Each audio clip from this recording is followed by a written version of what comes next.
If you're looking for a tactic that gives you goals, attacking football with a little bit of danger, this one could be for you.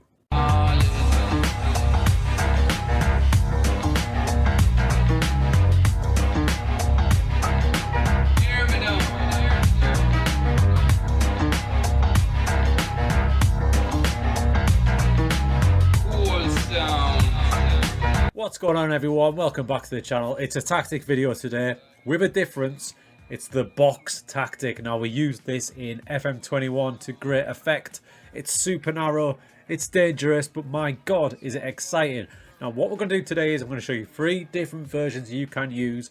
One really aggressive, one kind of aggressive, and one slightly less aggressive. But by no means are they defensive. This is balls to the wall, attacking football. Now, right off the bat, I don't think this is built for lower league teams. I have given it a little whiz with Gillingham, and it has been interesting.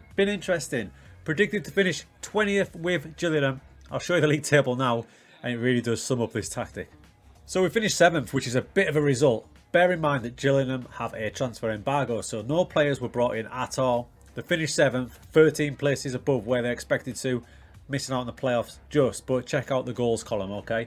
So 496, the biggest in the league by an absolute mile. But next door to it, they also conceded 81. You can see the type of season these boys have had. It kind of sums up this tactic. It is a hooper aggressive. Now, we've only lost 11 matches, so I think with some tweaks, this tactic can work for lower league teams, unbelievably. We'll get onto that at the back end of the video for a box tactic for lower leagues.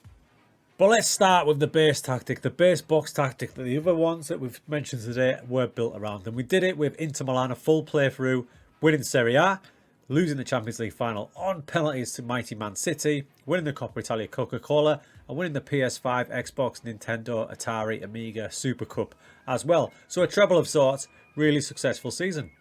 Big time goal scoring, 92 goals in the 38 matches, which is the best in the league by far. 25 conceded, also the best in the league. Now, granted, Inter Milan are a very good team, so they're going to get stats like this.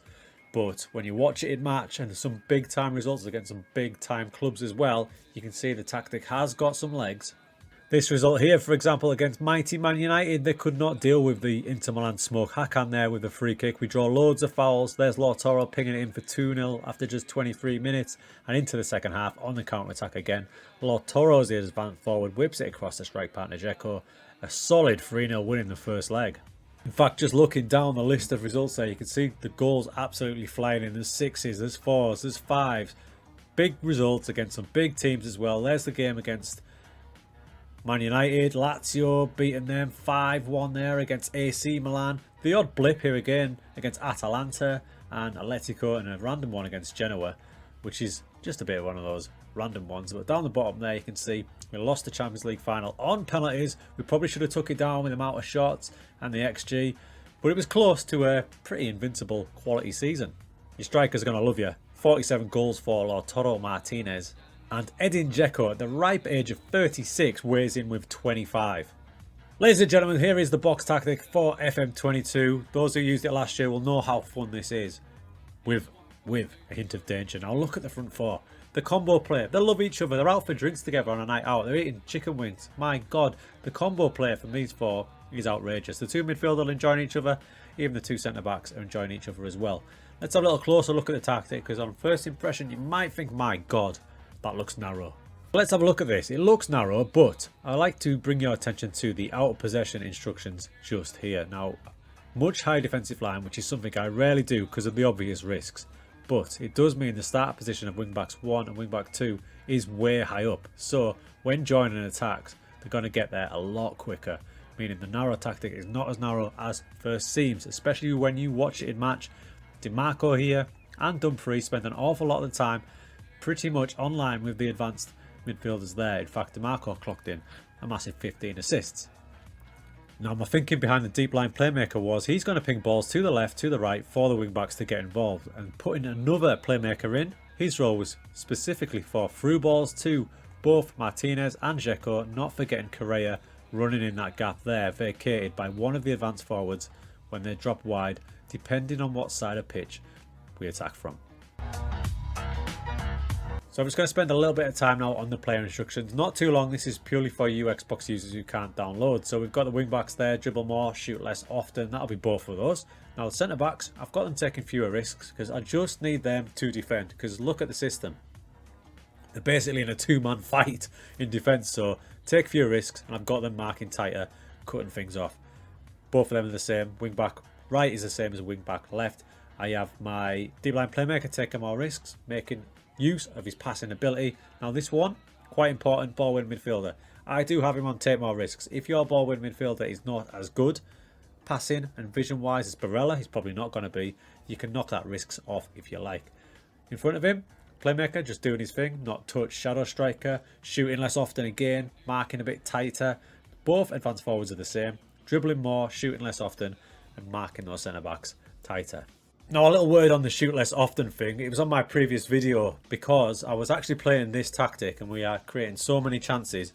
We were taking silly shots at goal. So taking shoot less often onto each player just means you're going to keep possession and wait for a better clear-cut chance. And if you're creating as many chances as you will in this tactic, it just makes a bit of sense. The team instructions, you can see how aggressive we are and we're using much shorter passing. Again, not something I do quite often, but when we're using a higher tempo like we are, we find ourselves pinging it around quite nicely. And when you've got all these players in these central areas pinging it between each other, it can create some damn sexy moves. Little triangles in and around there. It's nice to watch. Work ball into box. Sometimes if you're dominating, I would take that off because when teams are pinned back, it can be quite hard to get it in there and work ball into box. So you need to leave a bit of creative license to your players. But when we start, we do have that on. Run at defence to create a bit of space and be more expressive because we've got the quality of player to do that. In transition is dead simple. Counter press, counter, because we're trying to win the ball high up and it's all linked to the out of possession ones. Because when you're this aggressive here, you need to counter press. Because if you're not going to win the ball back as soon as you lose it, you can find it getting pinged into the gaps, which will be your main issue with the tactic.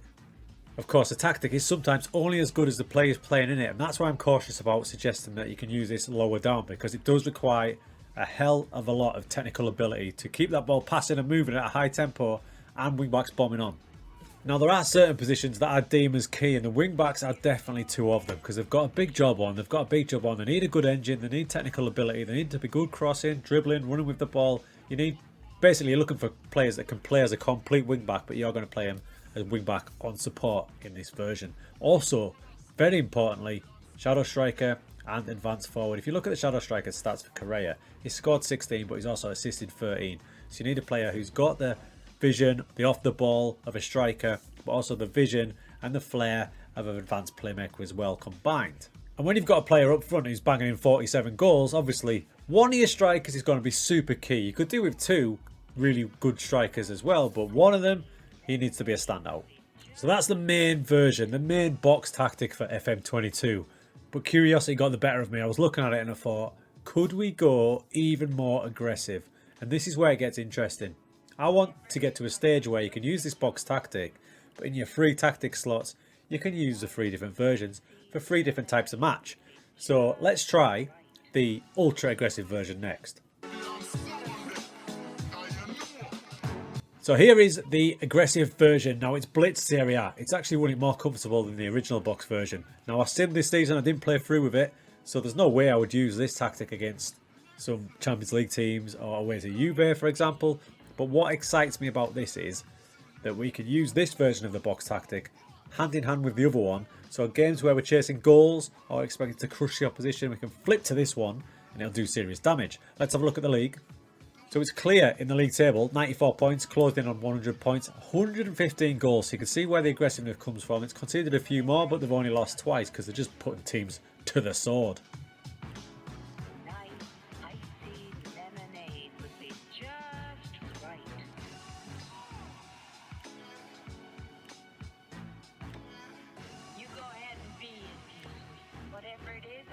Just the cure for it.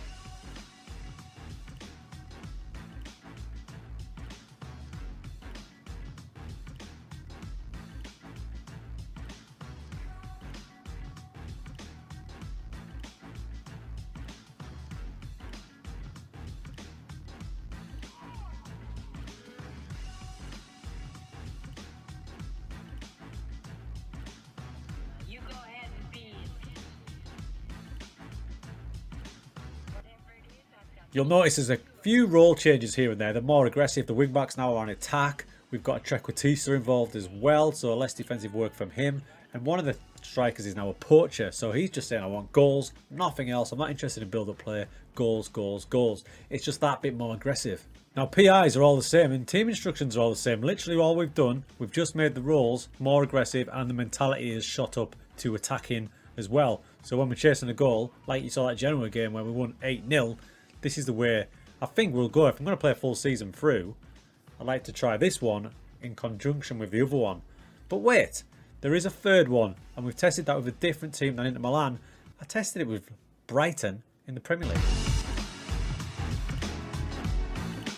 Here we are with Brighton. We are 27 games in now, and we're sitting 6th. Now, they're predicted to finish 16th. We've made one signing. One signing. We brought in Cabral from Basel because we needed an extra striker.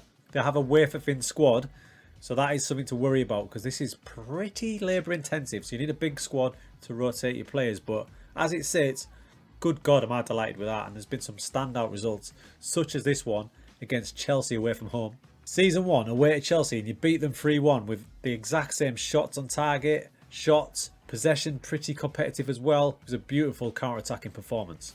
Now we fall behind here. Now this is what you're going to have to watch out for in that tactic. That ball there, we have gaps sometimes, so that is a bit tricky. We win a penalty straight away. You're going to win loads of penalties and fouls. And look at this. So Lamptey picks it up. Advanced playmaker to striker, to the other striker, and the shadow striker through the lines. Puts us 2-1 up. And then in 60 minutes gone, advanced forward and the shadow striker combine to give us an unbelievable away win. There's other huge results as well. 2-2 against Liverpool, who equalised in the 91st minute. Look, the stats are going to be on Liverpool's hand because it's Liverpool, but for a team like Brighton to get that close to beating them, delighted. And we all know how overpowered Man United seem to be in the versions of FM. Well, we've gone and beat them 3-2. Ronaldo with 2, but it wasn't enough. And Brighton, little Brighton, go and knock off Man United. And to finish off, Man City beat us 4-3 with 2-0 down at half-time. We get it to 3-2. 8 minutes to go and City turn it around. But it just shows that he can be competitive with his tactic with a smaller team as well. But if it goes wrong, it can go wrong sometimes. 6-2 away at Everton shows that. 1-1 at half-time. As the players can see by the condition in there down the side, they do get tired. So if you can't rotate the team and you're playing the same team week after week, that could be an issue. So that's something to look out for. So what changes have I made? Well, mostly to team instructions. There is a role change there. We've got a pressing forward instead of an advanced forward just to put a bit of pressure on the opposition line because you're going to have less of the ball with a team like Brighton. In possession, they're all the same, but I have added play for set pieces as well just to try and take advantage of the bigger size that we are. And we're not going to have as many clear-cut chances building from the back and playing through midfield. Transition's the same. Now, out of possession is different. The defensive line is dropped back one, and so is the line of engagement as well. So we're dropping both those back a little bit just because we're not going to dominate teams as much as an Inter Milan or a Man City. But for a lower to mid team like Brighton to have the results they've had so far, sitting 6th in the Premier League, it's pretty good and I'm really happy about it. Now we're going to move on to, that's 3 versions. Let's try a 4th. So we talked about chilling them at the start, and this is more what I would potentially change to make it work in the lower leagues. It'll be risky to try it, but this is what I would try. Right, if you put a gun to my head and said, right, build this box for lower league, that's what I'd come up with. I'd drop the central midfielder back to anchorman so he can cover those potential more direct through balls through there. I want to keep my wing backs on support. I'd drop my advanced playmaker to support so he spends a bit more time back here. Thus, asking my ball-winning midfielder or deep line playmaker to change from a box-to-box to get a little bit forward to back them up. That's pretty much it. That's pretty much it. I'd take being more expressive off because I'm accounting for the players at this level. And I'd take off offside trap as well because I don't kind of trust the centre-backs to pull that off. And that's it. That's the one I'll give a go for lower leagues. I'm going to have a go offline now. If anyone has a go at that version, please do let me know. Long video, crew, so thanks if you sat through that, but there was 4 different versions of one tactic, so I wanted to try and cover everything. It does have its flaws. You're going to concede more goals than you might like to, but if you're looking for a tactic that's different, attacking, good to watch, it's definitely worth a go.